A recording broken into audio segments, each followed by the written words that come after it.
kepada ibu-ibu yang kiranya telah sudi untuk datang, untuk berhadir di dalam acara kita pada hari ini, di mana kita hari ini, ibu-ibu, kita membahas tentang bagaimana dukungan kita terhadap ibu hamil, dukungan suami terhadap ibu hamil. Ya oke, ibu-ibu, kita ulas satu persatu bagaimana dukungan terhadap ibu hamil. Pertama yaitu adalah kita di sini bagaimana cara ibu-ibu itu mengakses, bagaimana cara ibu-ibu mengakses berita yang bagus untuk mendapatkan berita bagaimana cara memelihara janin atau bagaimana memelihara kehamilan. Nah, pertama-tama yaitu adalah di sini kita yang tepat yaitu adalah biasanya ibu hamil itu memiliki KIA.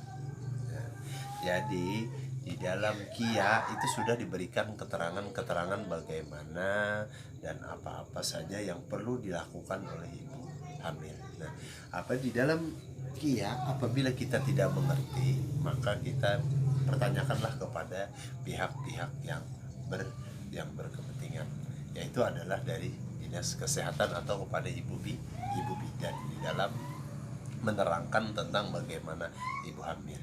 Jadi di dalam mengakses informasi kita itu sangat penting untuk mencegah stunting kehidupan pada anak. Karena apa? Biasanya di dalam suatu daerah itu ada mitos-mitos yang berkembang. Nah, mitos-mitos yang berkembang itu kebanyakan ada yang perlu kita saring, ada yang perlu kita ambil, ada perlu yang kita tidak kita ambil. Macam-macam mitos biasanya yang terjadi di masyarakat. Nah, jadinya itu yang bagusnya kita akseslah layanan dengan bagus untuk supaya bagaimana janin kita nantinya tumbuh kembang dengan baik di dalam pencegahan stunting. Nah, selanjutnya kita yaitu adalah mendukung ibu hamil. Bagaimana caranya mendukung ibu hamil agar memakan makanan yang bergizi. Kita sebagai ayah. Ya, jadi sebagai ayah atau suami melihat daripada sikon atas suatu kondisi misalnya ibu hamil. Apabila ibu hamil ingin memakan makanan kaleng atau memakan makanan yang berpengawet, maka kita sebagai ayah kita cegah. Nah, kita wajib mendukung bagaimana caranya ibu selalu memakan makanan yang bergizi supaya tumbuh kembang anak dengan baik dan optimal. Selalu mendukung untuk menambah darah TTD, tambah darah supaya tumbuh kembang anak menjadi baik. Jadinya ibu-ibu, di samping kita menjaga gizi, di samping kita untuk makan gizi, perlu juga menjaga kebersihan. Nah, bagaimana itu menjaga kebersihan? Kita dukung. Nah, selalu kita beri semangat terhadap ibu, bagaimana caranya untuk menjaga kebersihan. Kita dukung untuk sikat gigi 2 kali sehari, untuk cuci tangan, mandi, dan membasuh organ-organ dalam. Karena yang dikhawatirkan nantinya apabila kita tidak terbiasa di dalam menjaga kebersihan, maka apabila nantinya di saat persalinan yang kita takutkan yaitu adalah di situ terinfeksi kuman di saat melahirkan. Karena itu sangatlah rentan. Jadi kita sebagai ayah harus mendukung bagaimana kita di dalam menjaga kebersihan kepada ibu hamil. Dan kita juga harus mendukung bagaimana perubahan mental yang terjadi terhadap ibu hamil. Biasanya ibu hamil mentalnya akan berubah karena dari perubahan bentuk tubuh, sulitnya tidur. Kita sebagai suami harus selalu mendukung, selalu membantu hal-hal yang perlu kita bantu di rumah. Karena saat hamil kita perlu memberikan istirahat yang sangat cukup kepada ibu hamil. Jadinya kita selalu siap untuk membantu, untuk memberikan hal-hal yang perlu, untuk mengerjakan hal-hal yang perlu di rumah yang tidak selalu dikerjakan oleh ibu, supaya kita dapat selalu mendukung apa-apa yang harus kita lakukan. Adapun yang selanjutnya yaitu adalah sesi 4. Di samping kita menjaga kesehatan, di samping kita menjaga gizi, di samping menjaga kebersihan terhadap ibu hamil, dan kita juga perlunya mengadakan stimulasi, memberikan rangsangan terhadap ibu hamil, terhadap janin yang berusia triwulan pertama, triwulan kedua, ataupun triwulan yang ketiga. Itu perlu karena itu sangatlah berguna untuk memberikan rangsangan terhadap tumbuh kembang janin secara optimal. Ini juga berpengaruh untuk mencegah supaya tidak terjadinya stunting. Nah, jadi kita dukung ayah dan ibu untuk mengadakan yang namanya stimulasi. Ya. Adapun bukan sesudah lahir kita berikan stimulasi, yaitu di dalam janin pun kita sebagai ayah, sebagai ibu sudah melakukan stimulasi terhadap anak, jadinya bukan ibu. Kita mengadakan stimulasi kapanpun dan dimanapun bisa. Ya, jadinya kita bisa selalu memberikan stimulasi terhadap ibu hamil ataupun dari kehamilan triwulan yang pertama, yang kedua ataupun yang ketiga.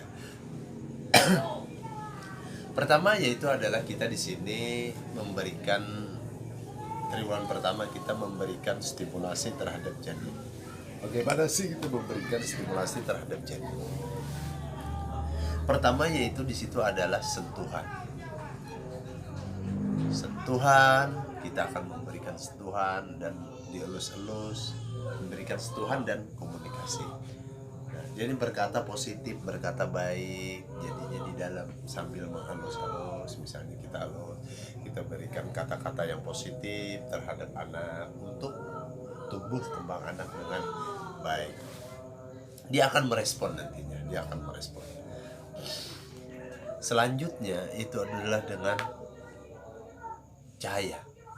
Ini yang kedua, triwulan yang berikutnya kita memberikan cahaya. Kita ambil sebentar, kita berikan cahaya karena anak sudah mengetahui posisi antara gelap dan terang. Itu juga sangat untuk membantu untuk pertumbuhan metabolisme anak. Yang seterusnya yaitu adalah suara. Nah, di sini kita bisa memberikan stimulasi suara dengan nyanyian yang lembut, nyanyian yang baik, karena bayi itu sudah bisa mendengar, apa yang kita katakan. Jadinya di sini kita memberikan musik dengan bagus, yang lembut-lembut untuk tumbuh kembang bayi. Nah, adapun di dalam mengadakan stimulasi terhadap janin usia 1, 2 atau 3 triwulan, di sini kita yang sangat kita tekankan yaitu adalah dengan cinta, dengan kasih sayang. Karena apa? Karena segala sesuatu hal yang dikerjakan dengan cinta, dengan kasih sayang, itu akan membuahkan hasil ketenangan dan kebahagiaan. Jadi apabila kita menstimulasinya dengan cinta, dengan kasih sayang, maka hadirlah ketenangan, hadirlah kebahagiaan pada ibu hamil. Maka apabila itu terjadi, maka itu sangat berpengaruh terhadap tumbuh kembang anak yang ada di janin, dan ini sangatlah membantu untuk mencegah stunting, yaitu untuk mencegah terhambatnya tumbuh kembang metabolisme anak.